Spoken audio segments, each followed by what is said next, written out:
नमस्कार, रोशन भव सिटी हलचल में आप सभी का स्वागत है। मैं हूं अमित रोशन और सबसे पहले नजर डालते हैं कि ट्राई सिटी में क्या कुछ रहा खास।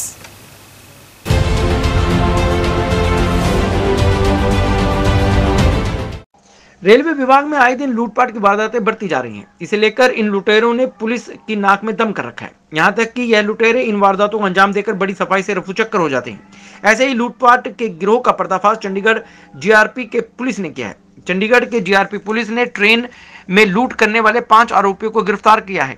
एसएचओ विलायती सैनी ने बताया कि देर रात इन सभी आरोपियों को चंडीगढ़ पंचकूला के अलग अलग जगहों से गिरफ्तार किया गया। विक्की, मोहम्मद जावेद, दीपक, सरबजीत, गुरजीत सिंह, ये सभी आरोपी चंडीगढ़ के गांव धना से गिरफ्तार किए गए।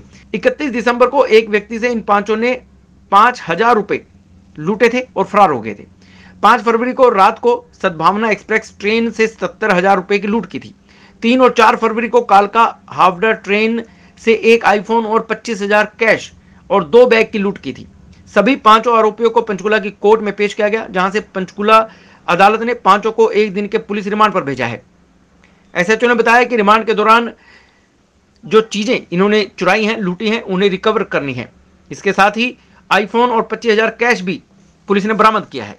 ये साल जब से जनवरी 2022 से लगातार ट्रेनों में वारदात होती है और ज़्यादातर जो रात्रि की ट्रेनें हैं, सद्भावना, इंटरसिटी, कालका हावड़ा एक्सप्रेस, इनमें रात्रि के समय लूटपाट हो रही थी। तो हमने इसमें 3 मुकदमे हमारे पास दर्ज थे। 77,000 की थी चोरी, आईफोन, 25,000 कैश था, 5,000 थे, सभी स्नैचिंग थी।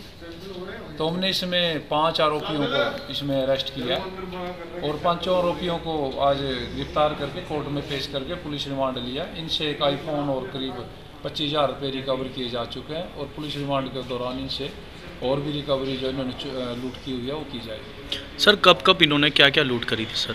इन्होंने इस साल में 1 तारीख को की थी इन्होंने सद्भावना में, और फिर उन्होंने 3-4 फरवरी को की है कालका हावड़ा में, और 5 और 6 की रात को भी इन्होंने सद्भावना एक्सप्रेस में लूट की वारदात को अंजाम दिया है। कोर्ट में पेश करके 1 दिन का पुलिस रिमांड लिया।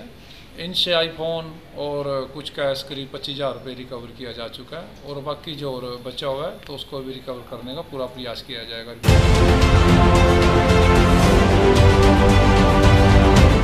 चंडीगढ़ अपराधियों का अड्डा बनता जा रहा है। आए दिन शहर में अलग अलग प्रकार के आपराधिक गतिविधियां सामने आ रही हैं। अपराधियों के हौसले इतने बुलंद हो चुके हैं कि अब दिन दिहाड़े लोगों के घरों में घुसकर अपराध हो रहे हैं, अपराधों को अंजाम दिया जा रहा है।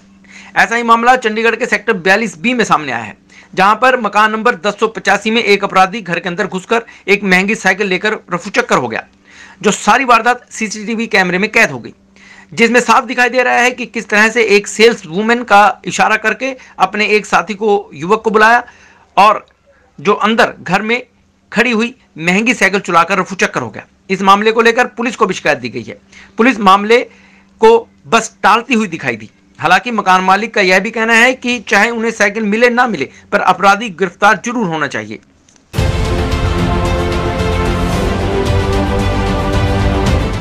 चंडीगढ़ सीनियर क्रिकेट टीम वीरवार को रणजी ट्रॉफी में भाग लेने के लिए रवाना होगी। चंडीगढ़ का पहला मुकाबला 17 फरवरी को हैदराबाद के खिलाफ होगा। Board of control for cricket in India यानी BCCI ने मान्यता मिलने के बाद रणजी ट्रॉफी के लिए चंडीगढ़ की टीम बनाई गई है। टीम की कमान मनन वोहरा को सौंपी गई है।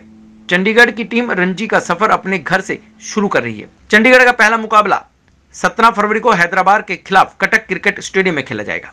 टीम के कोच राजीव नैयर ने कहा कि उनकी टीम में कई अनुभवी खिलाड़ी हैं जो पहले दूसरे राज्यों की टीमों से खेलते थे।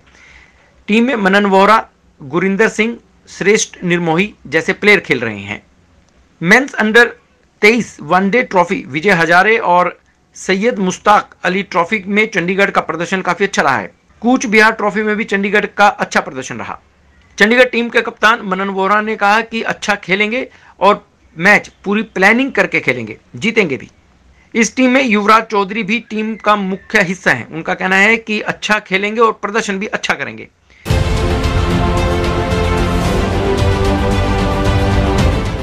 कनाडा के 3 कॉलेज डिफॉल्टर घोषित होने के बाद अब कई छात्रों का भविष्य अधर में लटक गया है।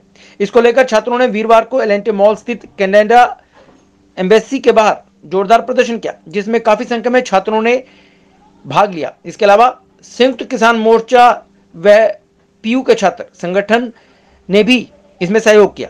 उनका कहना था कि अभी उन्हें अपने उज्जवल भविष्य के लिए कनाडा जाना था और वहां पर जाकर पढ़ाई करनी थी, लेकिन कनाडा ने 3 कॉलेज डिफॉल्टर घोषित होने के बाद उनका बकाया पैसा भी फंस गया है। एक स्टूडेंट का करीब 9 लाख रुपए फंसा है, जिसको लेकर उन्होंने 5 महीने पहले अप्लाई किया था, लेकिन उसके बावजूद उन्हें कोई जवाब नहीं आया। कॉलेज डिफॉल्टर होने के बाद करीब 1200 छात्र कनाडा में फंसे हैं, तो वहीं 600 छात्र भारत में हैं।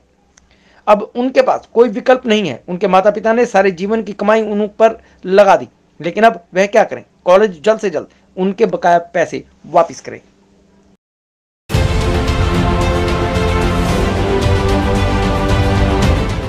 चंडीगढ़ में बढ़ता ट्रैफिक और खासकर डीजल की गाड़ियां पोल्यूशन का स्तर बढ़ा रही हैं। ऐसे में चंडीगढ़ प्रशासन इलेक्ट्रिक गाड़ियों पर जोर दे रहा है। इसलिए शहर में 40 नई इलेक्ट्रिक बसें सीटीयू में शामिल की जा रही हैं। इन बसों के जून जुलाई तक शहर में पहुंच जाने की संभावना है। चंडीगढ़ प्रशासन अभी सभी 358 डीजल बसों को इलेक्ट्रिक बसों में बदलने की कोशिश कर रहा है। इसे 2027-28 तक पूरा करने का लक्ष्य रखा गया है। इलेक्ट्रिक बसें चलाने के लिए एक कंपनी को भी चुना गया है। वोल्वो ईचर को यह कॉन्ट्रैक्ट दिया गया है। 44.99 रुपए प्रति किलोमीटर के हिसाब से यह कॉन्ट्रैक्ट किया गया है। यह प्रति किलोमीटर के हिसाब से पहले 40 बसों के कॉन्ट्रैक्ट से 15 रुपए कम है। पहले 40 इलेक्ट्रिक बसों को चलाने का कॉन्ट्रैक्ट अशोक लैलैंड को दिया गया था। यह कॉन्ट्रैक्ट 60 रुपए प्रति किलोमीटर के हिसाब से दिया गया था। सितंबर 2020 में केंद्र ने चंडीगढ़ के लिए 80 इलेक्ट्रिक बसों को मंजूर किया था।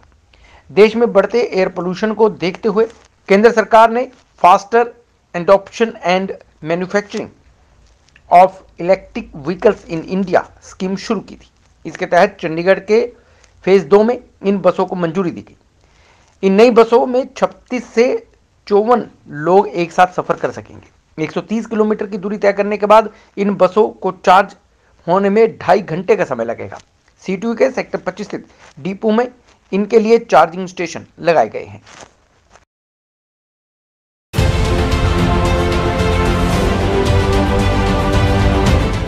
चंडीगढ़ का सेक्टर 17 सिटी का हार्ट कहा जाता है, लेकिन इन दिनों सेक्टर 17 का बुरा हाल है। कभी सेक्टर 17 प्लाजा में मार्केट को चंडीगढ़ की फेमस मार्केट कहा जाता था, फेमस हुआ करती थी। जो भी टूरिस्ट घूमने आता था वह इस मार्केट में जरूर आता था। लेकिन आज उसी सेक्टर 17 की बुरी हालत है। जगह जगह कूड़े के ढेर हैं, सड़कों की बुरी हालात हैं। सेक्टर 17 की मेन मार्केट में लगी टाइलें टूट चुकी हैं। ब्रिज बुरी हालत में है, कभी भी दुर्घटना हो सकती है। बारिश के दिनों में इस ब्रिज से पानी टपकता रहता है, दुकानदारों की दुकानों में घुस जाता है। ब्रिज में कई जगह पर पेड़ उगाए हैं तो कई जगह दरारें पड़ चुकी हैं। ब्रिज की हालत इतनी बुरी है कि डीसी ऑफिस को जाने वाली सड़क का भी बुरा हाल हो चुका है। जगह जगह गड्ढे पड़े हैं। इससे पहले चंडीगढ़ की सिटी हार्ट माना जाता था सेक्टर 17, लेकिन आज हालात कुछ और हैं। दुकानदारों का कहना है कि कई बार इसकी शिकायत दे चुके हैं, लेकिन शिकायत सुनने वाला कोई नहीं है। अगर वह शिकायत करते हैं तो नगर निगम कहता है कि यह काम प्रशासन का है और प्रशासन कहता है कि नगर निगम का है। इसी के चलते काम अटके पड़े हैं और सेक्टर 17 का बुरा हाल होता जा रहा है।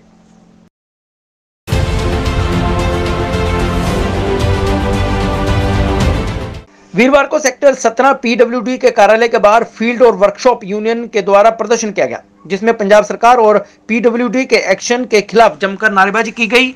जिनका कहना था कि उनकी कई मुख्य मांगे हैं जिनकी ओर ध्यान नहीं दिया जा रहा। कई बार इसको लेकर मीटिंग कर चुके हैं, जिसमें सबसे पहले उनका वेतन समय पर नहीं आता। 10 तारीख हो गई लेकिन अभी तक वेतन नहीं मिला। उनके अलावा कॉन्ट्रैक्ट कर्मचारी हैं, आए दिन उनका कॉन्ट्रैक्ट चेंज कर दिया जाता है। उन्हें नहीं पता कि ऐसा क्यों होता है। वह इसको लेकर भी कई बार अधिकारियों से बात कर चुके हैं, लेकिन इसके बावजूद उनकी मांगों की ओर ध्यान नहीं दिया जा रहा।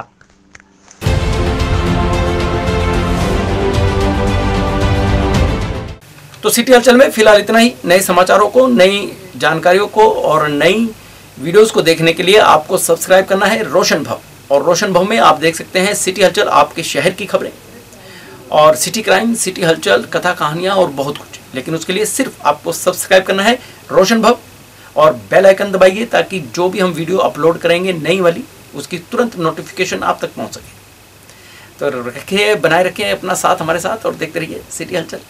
नमस्कार।